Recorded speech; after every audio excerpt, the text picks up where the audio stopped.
Rahul ji American trip पर थे और जो उनकी टिप्पणी थी, कुछ वहाँ के सेटल्ड हमारे इंडो अमेरिकन से जो उनकी बातचीत हो रही थी, तो हमें सभी को इस बात की बहुत हैरानी है। वो एक बहुत ही straightforward, honest, upright leader हैं और जो भी उन्होंने बात की वो बेसिक उन्होंने यही बात कही कि कांग्रेस की कंट्रीब्यूशन क्या है देश की आज़ादी में, उसको आज़ादी को बरकरार रखने में। और क्योंकि अभी लीडर वो अपोजिशन इलेक्ट हुए थे, तो उन्होंने ये बात कही कि हमारी पार्टी जो है और हमारी सोच जो है वो हिंदुस्तान में सभी रहने वाले, दलित हों, पछड़े हों, बैकवर्ड क्लासेस हों, मिनॉरिटीज़ हों, कोई भी सेक्शन हो, जहाँ भी कहीं गवर्नमेंट अंडर द कॉन्स्टिट्यूशन किसी से भी नाजायज़ करेगी, हम उसका साथ देंगे। ये बेसिक बात इतनी थी। और ये बिल्कुल ये जो बात इन्होंने कही और सामने लेकर आए, वो तो एक सिख भाई बैठा हुआ तो उसका नाम पूछा और उन्होंने कहा कि हालात ऐसे बन रहे हैं देश में जहाँ हर आदमी को लिंग्विस्टिक बेसिस पर, स्टेट्स को, मिनॉरिटीज़ को ज़ात पात पर टारगेट करने की कोशिश की जा रही है। और मैं ये विश्वास दिलाना चाहता हूँ कि हमारा जो इंडिया ब्लॉक है और विशेष तौर उनका जो रोल है, वो हम सभी उन सभी को सपोर्ट करेंगे। और मैं ये बात यहाँ ये पूछना चाहूँगा अपने बीजेपी के भाइयों से कि आपने ये हर बात कोई चीज़ आउट ऑफ प्रोपोर्शन छेड़ने की आप कोशिश करते हो। सबसे पहले तो जो राहुल जी ने बात कही, हम उसका स्ट्रांगली समर्थन करते हैं। सारे पंजाब में भारी पैमाने पर उनको इस बात की सपोर्ट मिली, क्योंकि जो भी उन्होंने कहा काफ़ी हद तक उसमें असलियत थी। क्योंकि आप सबसे पहले देखिए कि फार्मर्स जो हैं वो एक धर्म से विश्वास, एक धर्म के नहीं हैं। जो एजिटेशन चली इधर 11 महीने, मैं भी तब मेंबर ऑफ पार्लियामेंट था, और वो एजिटेशन अकेली पंजाब तक कन्फाइन नहीं थी, सारा हरियाणा उसमें इन्वॉल्व था, राजस्थान था, यूपी के बॉर्डर के लोग थे, वेस्टर्न यूपी के थे, दिल्ली के थे, उत्तराखंड, बहुत दूर से साउथ इंडिया के भी लोग आ चुके थे, इधर आए हुए थे। मगर आप देखिए कि 11 महीने बीजेपी की गवर्नमेंट ने इतना भी नहीं किया कि बॉर्डर पर हमारे प्राइम मिनिस्टर ने टाइम भी नहीं निकाला कि 10 मिनट जाकर जो किसान भाई देश का पेट पालते हैं उनकी हम जेन्युइन डिमांड्स जो हैं उनकी बात तो सुन लें।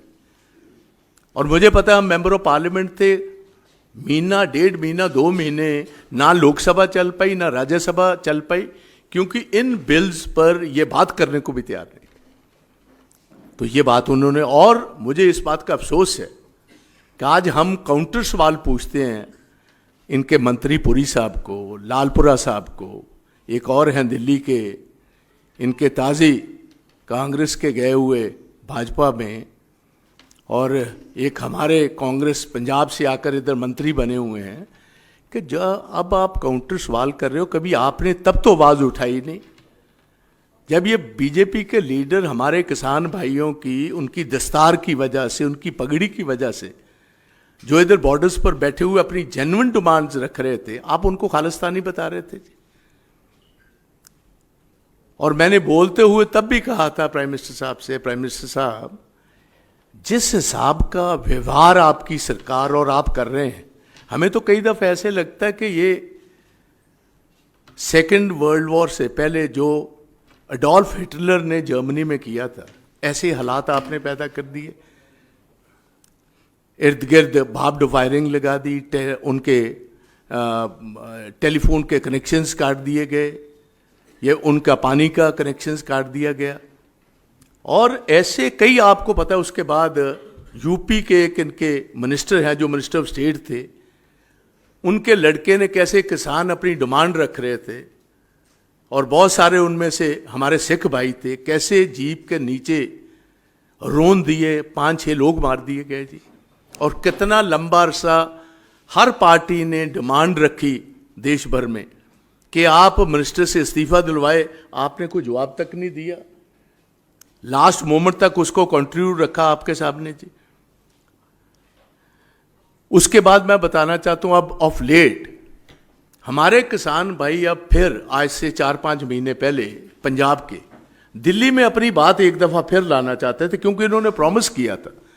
जब ये कानून इन्होंने वापस लिए थे तो इन्होंने चंद बातों का प्रॉमिस किया था। एक तो था कि हम एमएसपी देंगे, इसको लीगल गारंटी देंगे, और जिन लोगों ने दिल्ली में 8-9 महीने एजिटेशन की है उन पर जो नेशनल हाईवेज पर और इंडियन रेलवेज पर जो केसेस बने हम वापस लेंगे। कुछ और बातें भी थी। हरियाणा की गवर्नमेंट जो बीजेपी की खट्टर साहब की गवर्नमेंट, उन्होंने 5-5, 4-4 इंच के कील लगवा दिए वहां जी। आप मुझे बताओ कैसी ये डेमोक्रेसी है? ये आजादाना देश है। इसमें आप अपने किसानों को एक सेब पैसे चाहते थे। हमारे किसान और कुछ नहीं थे कर रहे, वो बस इतना चाहते थे कि हम आकर इधर जैसे पहले आए हैं, हम दिल्ली में आकर जंतर मंतर पर बैठेंगे, अपनी आवाज रखेंगे। वहां मुझे बहुत अफसोस से कहना पड़ता है, हरियाणा की पुलिस ने लाठीचार्ज भी किया, गोली भी बरसाई। एक नौजवान शुभकरण सिंह 21 साल का नौजवान फायर वेपन से वो मारा गया जी। 200 से ज्यादा किसान पटड़ हुए।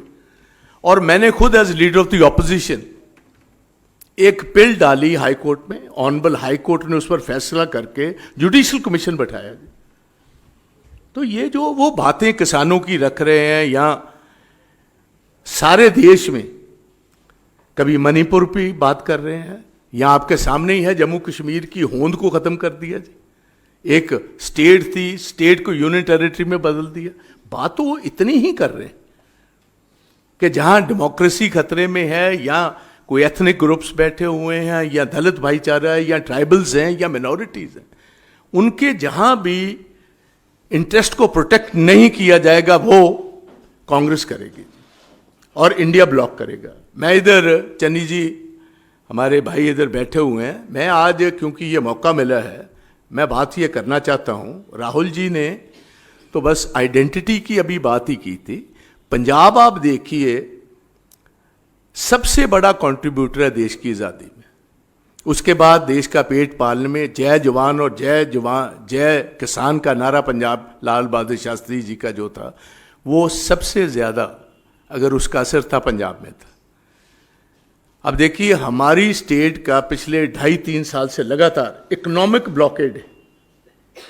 हमारा 7,000 करोड़ रुपया सूबे का जो है वो रूरल डेवलपमेंट का फंड रोक रखा है।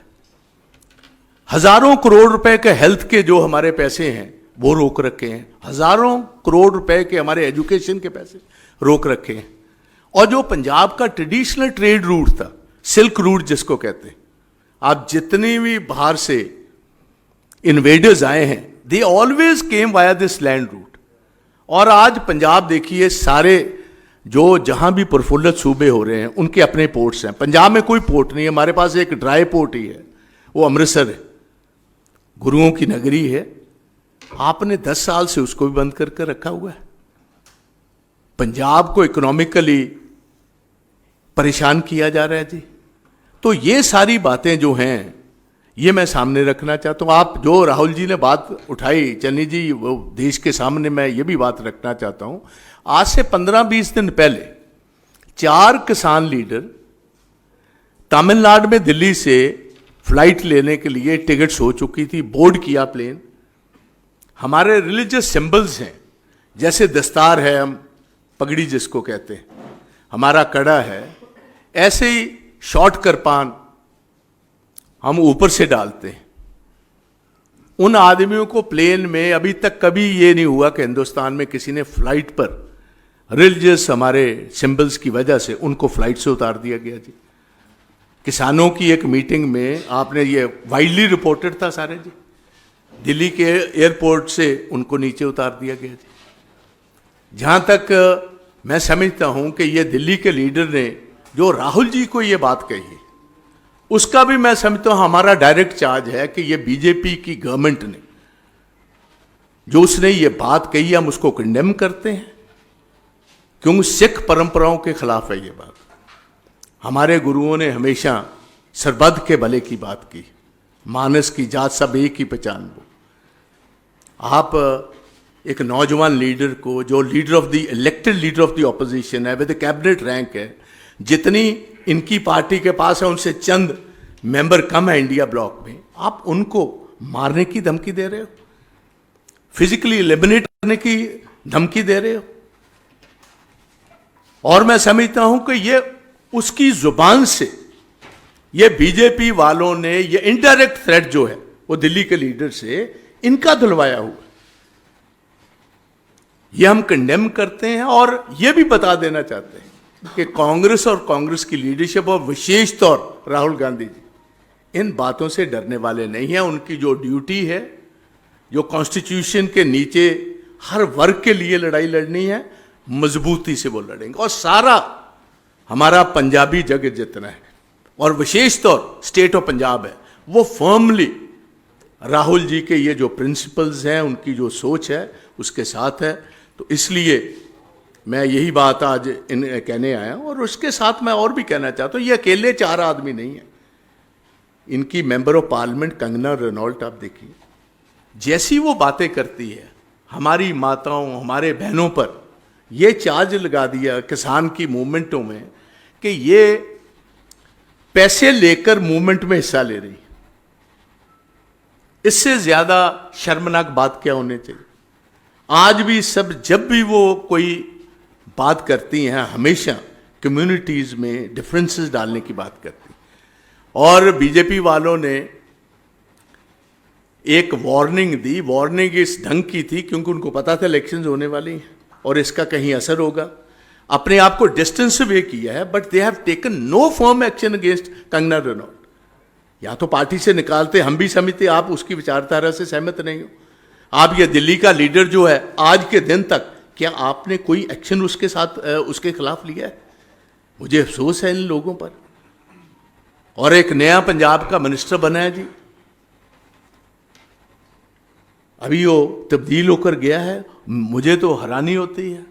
पीछे पीछे मैं भी मेंबर ऑफ पार्लियामेंट, पहले लोकसभा में था, फिर राज्यसभा में था।